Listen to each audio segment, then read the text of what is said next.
I can't spend the time with the teams that they can spend. So anything that we roll out, it has to be up to your frontline managers to reinforce it. Anything to do to support the managers, I take a manager first perspective because I have to make sure that they're well supported. So then their teams are well supported. You were very young, very green, very naive, but very curious. And how did that help you? If anybody could be successful doing what we did, you could go sell anything. The transparency, the ability to know that you have an opportunity to grow here, it goes a long way. Can you tell me more about managing up? Like what? I'm curious about that. I think it's terribly important to insist on individual values. Learning Culture Podcast. Initiative, creation, all these things which we value.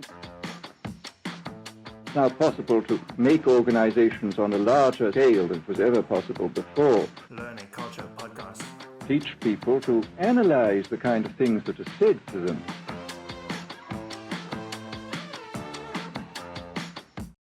Lisa, welcome to the show. Thank you. Happy to be here. Yeah, so we have a lot of interesting topics to dive into in the world of sales enablement. But before we do that, I want to talk about the Kansas City Chiefs. I can talk about them all day long. We can have a podcast just on it. I know. Last year was quite a big year if you're a Chiefs fan. Yes, we love the Chiefs. We have season tickets. We aren't able to attend every game because it's a 4.5-hour drive. And because they've been very good, they have a lot of primetime games, which, Thursday night, Sunday night, Monday night. So can't attend them all, but we go as much as we can. Yeah. And so you and your daughters are also Taylor Swift fans. And because of that, obviously, that's for those who don't know what I'm referring to. The Chiefs did win the Super Bowl, which is sort of like the secondary news to that right. year. Their star tight end, Travis Kelce, also started dating Taylor Swift. And that relationship blew up. I'm curious, like, as you absorbed all of that amazingness as a Chiefs fan and a Taylor Swift fan, what are some of the, I guess, like, reflections on that year? Like, and maybe you can, talk to what it was like to be a fan, but also just to be able to do that and bond like that with your daughters. Yeah. Oh, thank you. That's a great question. I tease my daughters. I tell them I think 2023 is the best year of my life. And my oldest daughter actually graduated from PA school. She's like, Mom, I also graduated. It wasn't just about Travis and Taylor. I said, oh, well, yeah, that too. But no, it was kind of like our worlds just coming together because the girls have loved Taylor Swift since they were very young. In fact, they met her at her, not this concert, at her last concert by 4 or 5 years ago. My daughter was determined to meet her. So she had researched that you have to look for her mother in the crowd. So they spotted her mother, and her mother came up and talked to them, and a song came on I think it was Hello Steven, not a very super popular, very old song. My daughters were belting it out, and she's like, you know this song? And they said yes, and said, do you want to meet her? So they got to stay after the show and meet her. And then Travis Kelce is my favorite football fan. He has been since he started with the Chiefs, 13 years ago. So when that news came about, we completely bonded and had just had a lot of fun every time she attended a game, seeing what she was wearing. So yeah, we've had a great year. Yeah. Yeah, it added so much to the viewing experience. I mean, absolutely. And then just to be able to bring the family together. That's awesome. I'm glad. And I think many people know that you're such a big fan, and I'm happy to know that because I'm a big sports fan as well, and it's cool to watch what looks like a dynasty. Honestly, right? Like, does it feel like that as a fan? It does. It does. I think as long as you have Patrick Mahomes, you have a chance. Yeah, right. Long may that continue. You built the Global Sales Leader Academy from the ground up. I want to really understand what that process was like, and I'd love to start at the beginning of that and to understand a little bit more the genesis of that. Why did Oracle decide to invest in a Sales Leader Academy in the first place? Amazing. Yeah, so that's a great question. So I feel like as the business was starting to really evolve and move away from selling an on-prem solution to moving more toward the cloud, which I think changed a lot for software Yeah. companies out there. Yeah. Not just In order, Oracle. Yeah. yeah, in order to support that, in order to scale, they needed to move away from having everybody do their own training. So they needed to make sure that your messaging was conducive, that we had to learn, sell them new personas, right? So that was like Yeah. suddenly, we had always focused on the IT department and the C-suite. And now you started to have department heads make decisions and, different areas of business. And, we had a huge number of products, both technology and applications, which is a whole nother thing. And at the time, we were running like there were 27 onboarding programs. And so they were all run quite a bit differently. And really, Yeah. if you think of enablement back then, that was what enablement was really focused on: onboarding, and then like new product or product enhancement. Yeah. And like skills from a perspective of like, we had already been doing value type selling for a long time, but now we had to think about doing it to different types of personas. So it didn't scale. So the goal was like, bring it to one onboarding program, which was kind of impossible. So we really narrowed it down to 3. So we had one more technology focus, one more application, and then our inside sales teams, because those are very different jobs. We kept like kind of 3 different programs for those areas of the business. Okay. And so it just didn't scale to do it the way we were before, as we were evolving the business. Yeah. All right. So that was the mandate. Bring these global leaders together under a uniform way of approaching this new way of selling, or at least the people you're selling to, new products. Right. And you focused on leaders. I'm assuming you also probably had global programs for other roles as well. But this particular one, leadership, why was that also especially uniquely important? And maybe it's I'd love to hear your perspective. Like, why were you excited to work on this particular academy? Yeah, no, that's a great question. So we I think from an enablement perspective, we can't be successful unless our leaders are successful. And they are, I can't spend the time with the teams that they can spend. So anything that we roll out, it has to be up to your frontline managers to reinforce it. And so making sure that your frontline leaders have a good operating rhythm, that they have the skills to be able to coach their teams, it's critical. So in fact, I'm still very excited to manager anything to do to support the managers. I take a manager first perspective, because I have to make sure that they're well supported, so then their teams are well supported. Yeah, I love that, and I'm going to come back to that idea a little bit, touching on this idea of leadership training. But what was something, if you recall back to that time, like something you expected about the program when you were building it or coming up with the idea, and then it turned out differently? Like maybe it was like some concern you had, or worry about how it was going to be received, and that didn't quite take place, or maybe it was you were hoping something would happen and it didn't. Was there anything like that in that experience? Yeah. Well, there's a couple things, because it actually expanded rapidly as far as like the whole scope, because, yes, managers were one thing. We thought we were going to be able to kind of just port all the training that had been done before and kind of just reuse it, but it didn't work. So, so we actually ended up having to kind of rebuild a lot of things. And in the literally, as we're trying to do that, the CEO, Mark Hurd at the time, said, I want to do a college hire program, a class of, and I want it to start in 2 months. And I want it to be in person, like 8-week program. And so we didn't have spots for these people. We had not identified anybody that we were going to hire, and we didn't even have a location. So at the same time that we're trying to focus on the leadership program and trying to bring everything over and really scale it, so we're taking from 27 programs down to 3, we also had to come up with this huge college hire program, which is actually still in effect today, I might say.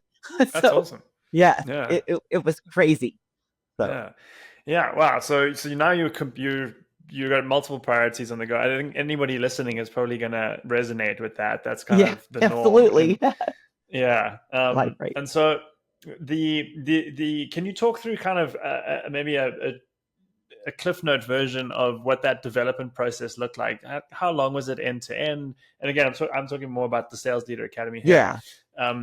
End to end, and then like how did you create the whole thing, roll it out, or did you roll it out in stages? Like what did that look like? Yeah, it was definitely in stages because, as we're trying to figure out, certainly things like how we were going to train our field teams to like sell differently, so we were that was in conjunction with trying to figure out then how to support the leaders.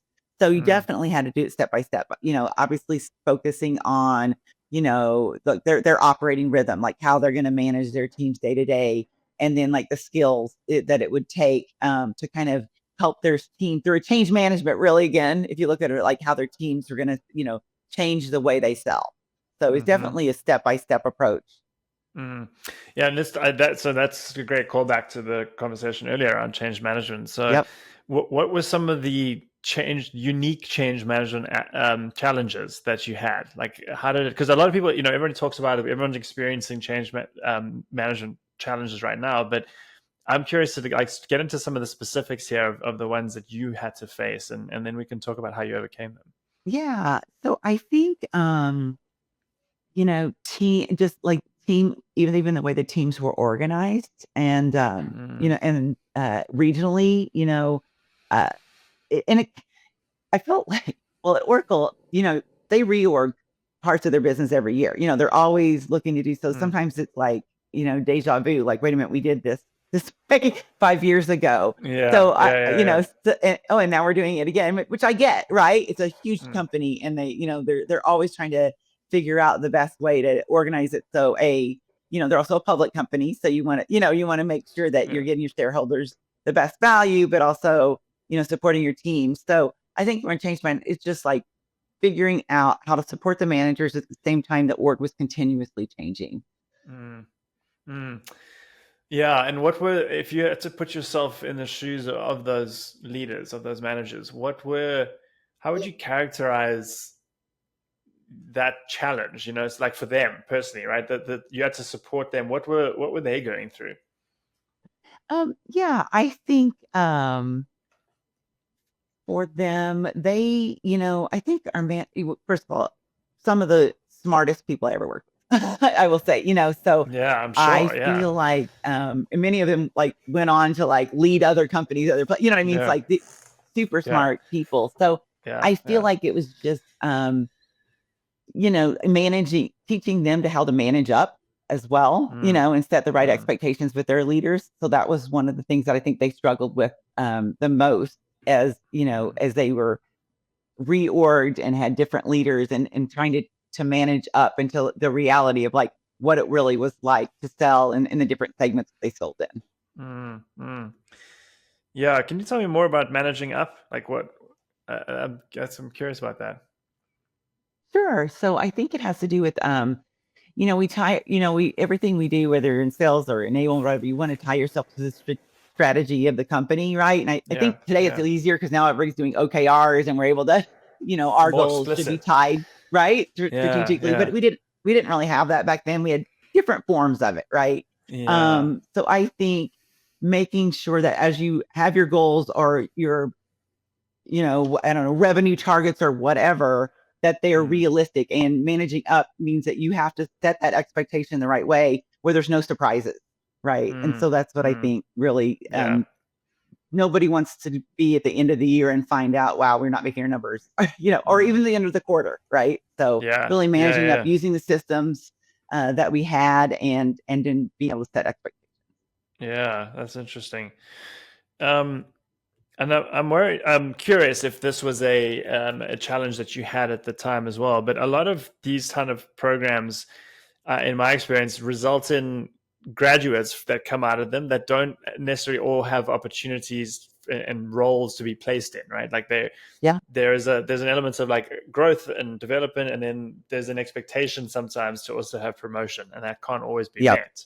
No. Right. And so how did you, if you had that same challenge, how did you think about this? Because that's sort of a constant conundrum of how do we continue to help people develop and grow and practice and apply these skills without necessarily always being able to give them a promotion to say, hey, you're doing a great job.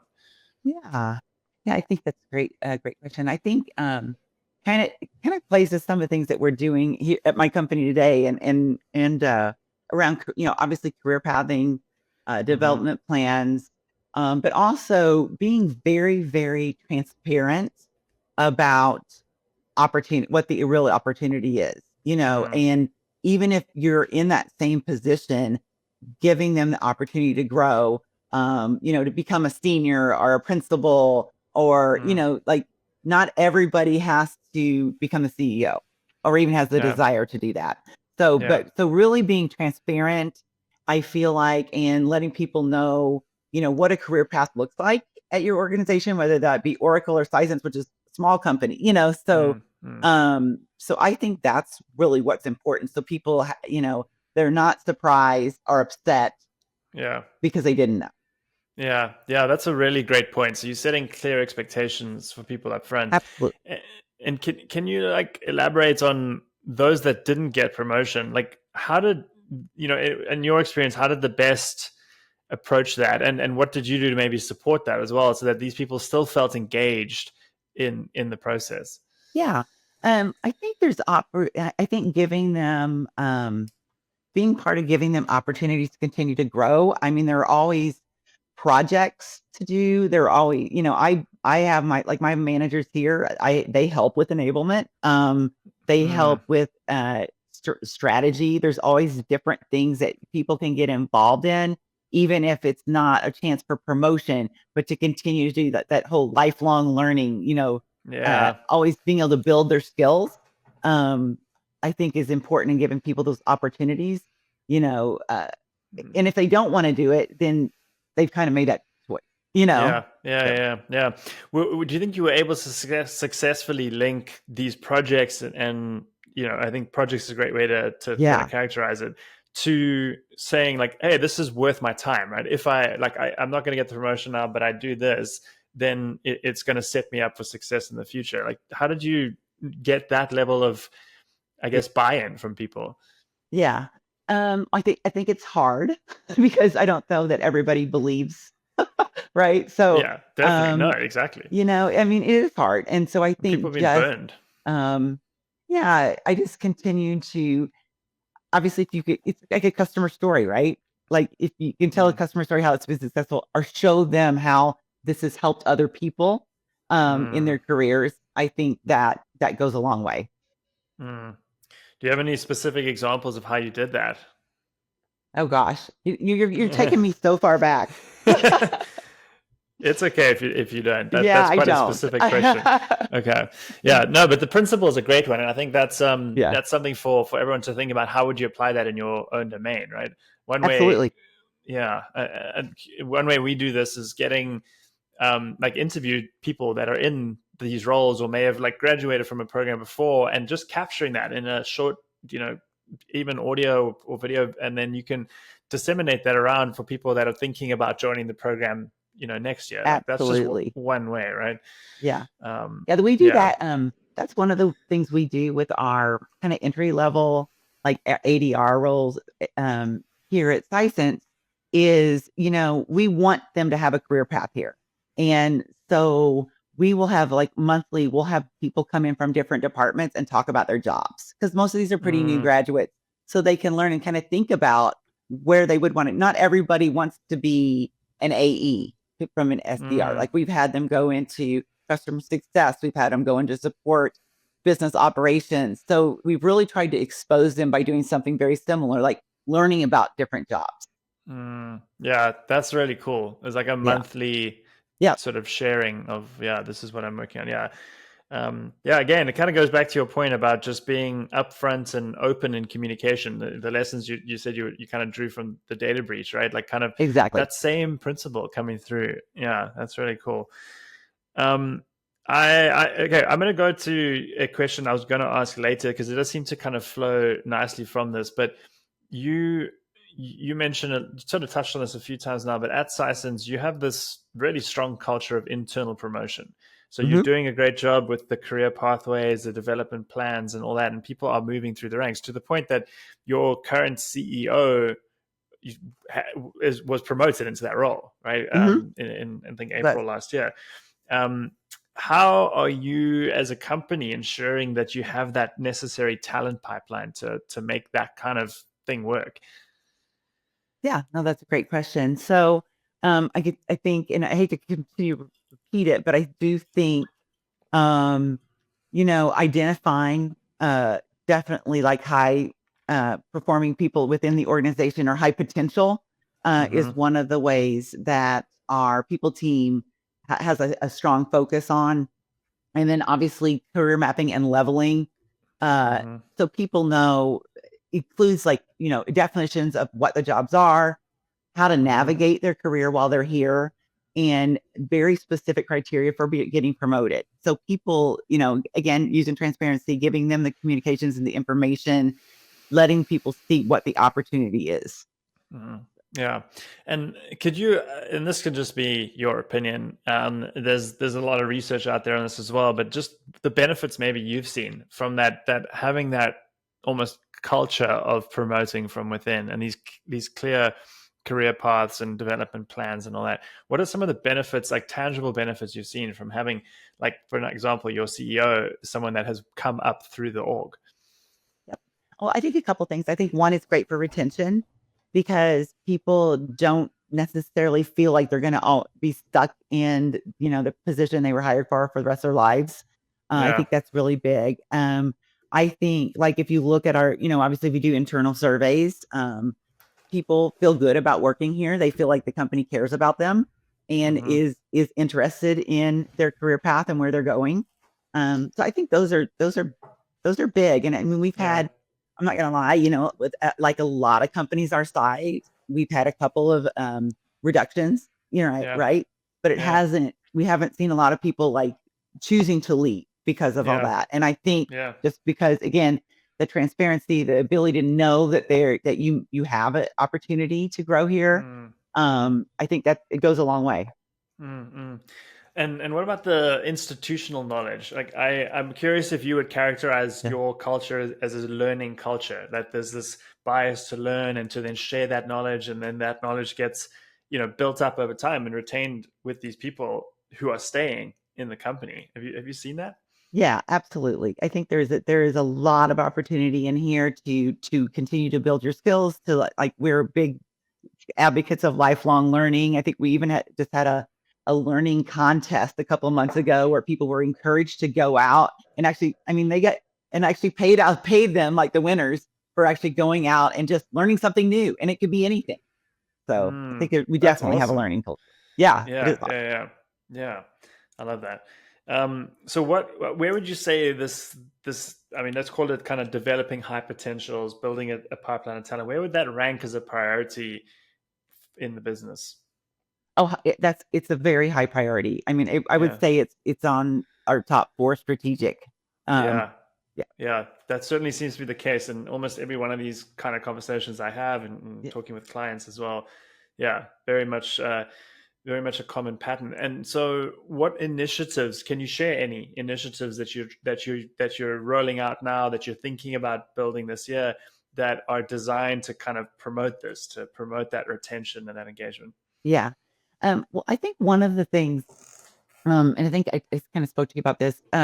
So we have different levels of like leadership, forum. So we have a leadership forum where anybody Yeah. director above, it's very transparent. They know exactly, what the strategy is.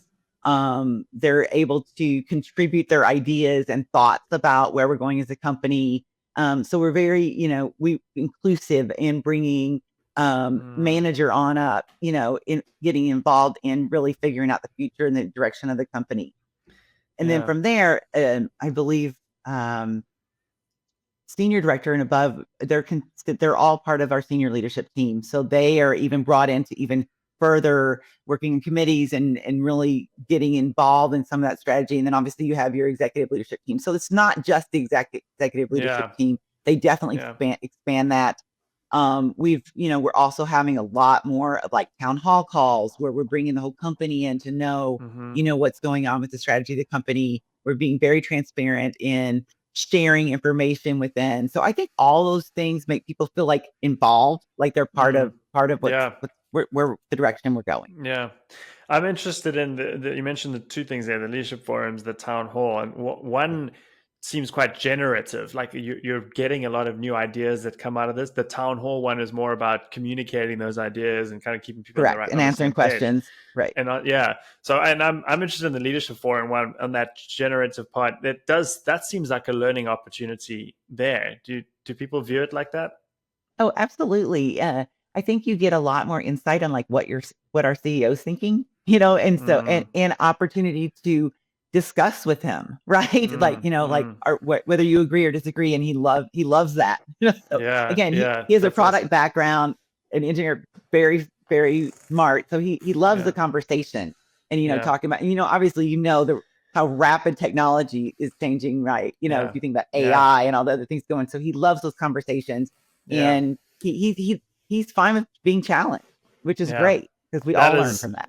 That is amazing. I mean, talk about promotion from within. That's a big part of a learning culture, but also having a leader that's open to new ideas and being challenged. I mean, that just sets the tone for everyone else. It's awesome. Yeah. And I'm glad you brought up, he has obviously a background, as everyone does, in some, field or domain, in this case, product or engineering. But sounds like from the way you describe him, is very open to different perspectives. And this topic is something that we talk about a lot with clients, is the value of different perspectives and how sort of shifting perspective can help you reframe a problem and see new, opportunities for solutions. Absolutely. That kind of thing. Yeah. Can you speak more to that? Like how much of that role is playing in these leadership forums? Yeah. I mean, I think it's kind of the core, right? I mean, I feel like, even so you think about sales, like we had an in-person, thank goodness, sales kickoff this year, and all of our leadership team came and were engaged and were part of it. And I had dinner with the CEO, and he said, "Tell me how I can help you." And awesome. So I just feel like you're like, really? How awesome is that? So I just feel like that it's driving the culture of the company. And, like I said, but we've got big plans, and so the only way to be successful with those big plans in the future of the company is by getting everybody to be invested. That is awesome. What initiatives do you wish or hope to try to continue this? I'm sure there's always more that you feel like you can do. Are there any things that you kind of So obviously for me, I'm focused on our customer facing roles, specifically our sales teams. And so I think just focusing on helping all of them continue to develop. We have a lot of young sellers here, so we're very much focused on, I call it, I feel like they go together. Process, right? Exactly. Getting them to use the same process that we know is best practice, while also building their skills. And so, we're focusing on top of the funnel first, and we're kind of just taking one at a time. And so, the top of the funnel, the discovery, the prospecting, and then how that ties on to exactly how that process, our sales stages and our sales process to tie into all that is really, we're focused on all of that. And the thing that we can build in this whole learning culture in this open environment into that and get their feedback and have them be a part of it, I think just kind of, it takes it on as a smaller scale because I'm focused on sales, but it just shows like the company's view of how this operates, helps, right? Helps us massively. Yeah.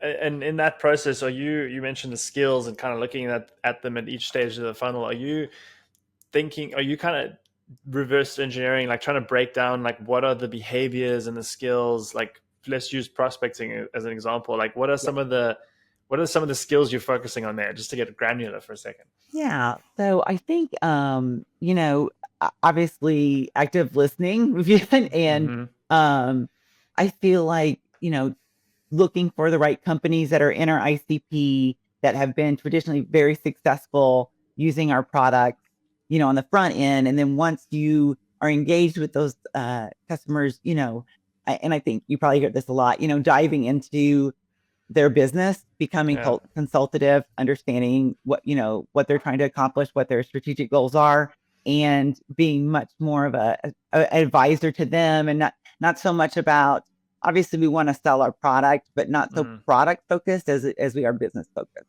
So that we're very focused, Yeah.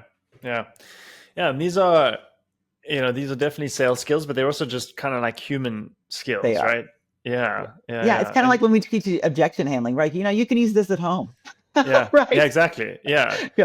Yeah. And so is your approach then less about this framework, some acronym, fill in the blank, and then like versus like just trying to get to, skills you can use at home and say, look, this is how it applies actually in the workplace. It's the same thing. Yeah, absolutely. Yeah. It's like being curious, right? Like we always tell you, like the salespeople are curious.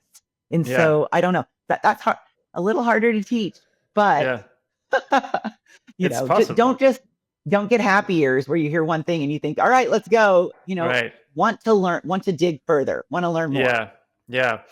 And on that note, I want to go back to an earlier question I was going to have. You're one of the first stops in your career at Dun & Bradstreet.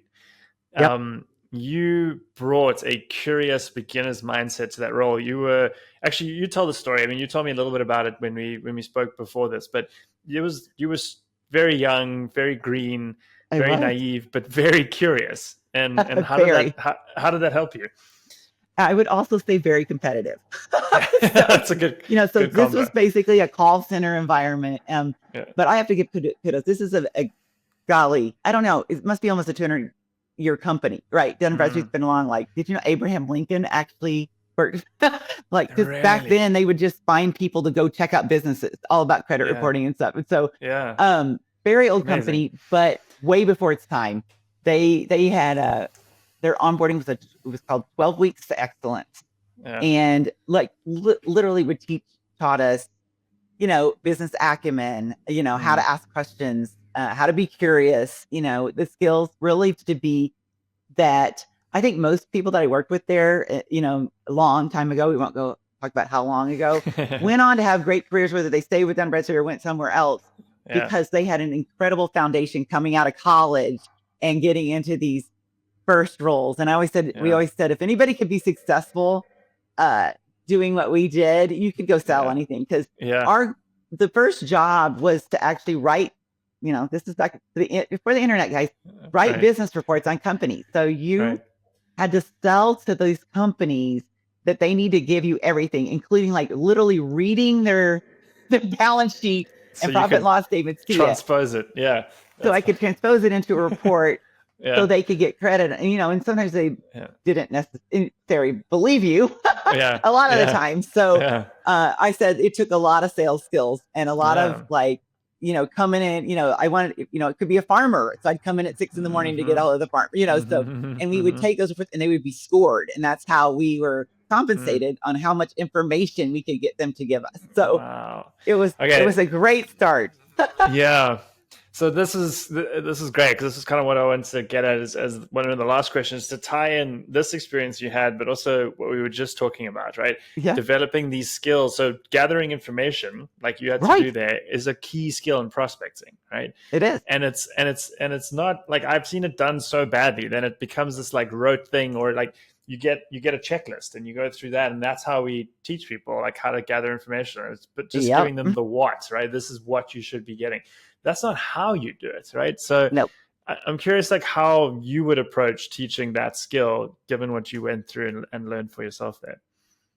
Absolutely, yeah. So, I think it goes into that curiosity aspect again, is teaching people to want to know more. And and that's hard to teach, like I said, but to really, like, if you want to, like, if they're looking for their next career move, or they want to move up, or they want to make their numbers, you got to care, right? So they need to care about the prospect or the customer and really want to figure out their business as much as if you work there, what I mean? So it really comes down to caring and really wanting to understand, because that's when the more you can learn about, my husband used to make fun of me because I'd be like, how do how do you research this? And he goes, are you kidding me? You worked at Dun Bradstreet. You could read. And this is, Yeah. you can find anything out you want about a business. And I'm Right. like, you're right. Because I know, and I knew a ton about a bunch of different industries, but I didn't go deep. And so that was why it was fun to get my first like technology job where I was focused on, you know, selling HCM software. And I went and became an SPHR and I became an expert. You know what I mean? That like become an expert. Yeah. That's what I try to become teach an expert. Yeah. That's a great line. Maybe the title for this episode, because I couldn't agree more. Yeah. And it's not you're not saying like become an expert in like in terms of certifications, degrees, or anything like that. This is about follow your curiosity, do the research, put yourself in the other person's shoes, and try and understand their world. Yeah, I love that. Another aspect of this, I'm curious what your reaction is I feel like it's a challenge or a roadblock or mental roadblock that people have, is that there's almost this, I mean, it shows up in a lot of people, but it definitely shows up, I find, more in experts. There's that curse of knowledge that's like, oh, I know all of this already, right? Yeah. And if we could just flip that to what I don't know everything, I never will. And what I don't know is more important than what I know, right? And so I'm going to just keep asking questions, basically. Yeah. Like, do you feel like that's a part of this? I absolutely do. You know, that goes back to, so I also worked at Cornerstone On Demand, which is a talent management software. And it kind of goes back to a lot, you know, they did a ton of research on skills and learning and just, you know, and, you know, a lot of the research is showing like, what's the set? You probably know this, like, okay, enablement, this is, I'll use myself. Enablement didn't exist when I graduated from college. You got onboarded and there was training, but what we look at enablement now, like we're kind of strategic advisors to sales and, you know, we're trying to problem solve and do all this stuff. It didn't exist. Yeah. So think about how many jobs out there, how many companies, as far as like things that companies are doing, don't exist today, but they'll be here 5 years from now. Exactly. So we have to, you know, continuously want to learn, get better, become experts on things that we don't even know about yet. Right? We need to be open. Yeah, that's such a great point and such a great way to kind of broaden the frame of what we're talking about here to something that, like, I immediately think of AI and how you have a choice. You can think of it as, oh, this is the end of the world, or all these jobs are going to get taken away and I'm going to be redundant. Or yes, jobs will be taken away, but new ones will be created. There'll be new ones. And how do I be, you know, among the first people to be learning how to do that thing? Yeah. And, you know, at Cornerstone, we were focused on, like, they call it the skills economy. You know, don't worry so much about the job title, because that job might not exist, but your skills will transfer. So. Yeah. And so as you look back, and I'm going to sort of start to wrap this up now with so not look back, but to kind of zoom out and look at like your career overall. Yeah. We've touched on a few of the sort of stepping stones that you had through that. And then kind of look at what's next for you and cast your eye forward, right? What are some of the things like you want to be drawing into that? And maybe a better question is, what are you excited about that's coming up next? What's kind of next for Lisa? Oh yeah, that's a great question. So, you know, so I'm at the latter part of my career. So I, you know, I'm very focused. You know, like I said, I feel like enablement is evolved, and I feel like I'm more of almost like an advisor to like our CRO, because you know, we have different experiences, but he has great experience too. He was at Salesforce at one point. You know what I mean? So we have, so it's so great to be able to, to strategize. So now we have all access to all this data that we never did before. Like, you know, as a role, and I've been in a lot of roles that are kind of overlay to teams, right? And you're like, you know, so our responsibility is like helping them be successful.